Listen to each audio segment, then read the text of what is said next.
Welcome to another week, another Wednesday, and another word of the week, another Wednesday. Wow. Our word this week is the word distractions. Interesting word. I had originally thought I would write about concentration, but then I began to do some preparation, and I like this word, distractions. Words for this life, words that point us to the next life, always with written copy on my website. Distractions. In a Harvard University study titled A Wandering Mind is an Unhappy Mind, researchers Matthew Killingsworth and Daniel Gilbert discovered that we spend almost half of our waking hours with our minds in neutral, our minds inattentive, distracted, and wandering. This lack of focus, rather than making us more productive or happier, actually makes us unhappier. These periods of mindlessness do just the opposite of what we might think.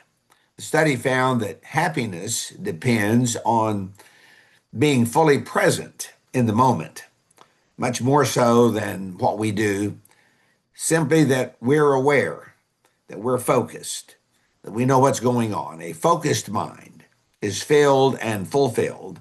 A scattered mind is emptied. When we focus on what is essential, then, we flourish. When we scatter ourselves into innumerable secondary concerns, we tire ourselves rapidly and we lose sight of what really matters. We lose sight of the goal. The Christian life then requires concentration, the word I originally thought I would use. The list of potential wow ideas for the future still includes this word. But I want to think with you about distractions.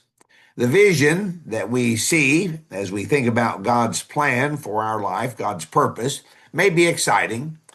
The strategy may be workable. The mission may be clear.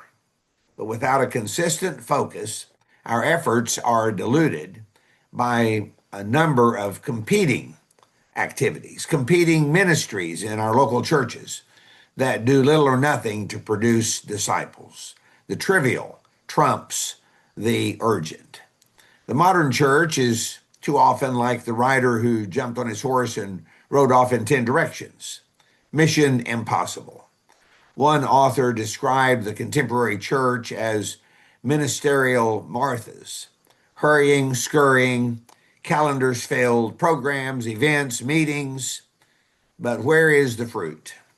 Where is the result? Where are the disciples who are being formed by simply sitting at the feet of Jesus? I must admit that my past years in ministry were often an example of that kind of hyperactivity.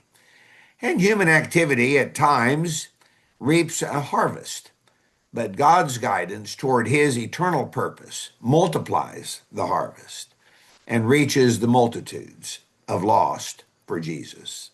So our word is the word distractions. The word itself suggests that the essential aspects of our lives have been overwhelmed by secondary matters. What is our mission? What are we here for? Why do we end up doing so many things that have little to do with fulfilling God's purpose in our lives? Perhaps it's because the distractions appear to be legitimate. Perhaps it's because it's easier to float, even though we end up being disappointed. Perhaps it's because it's often hard to say no. Distractions compete for our time, our effort, strength, talents, resources. Distractions disguise themselves many times as success. Look what we're getting done. Look at all of the activities we're involved in. But is God pleased? Is God being glorified? Here's another activity, another event, another program, another something to do. But were any disciples developed? Where is the fruit?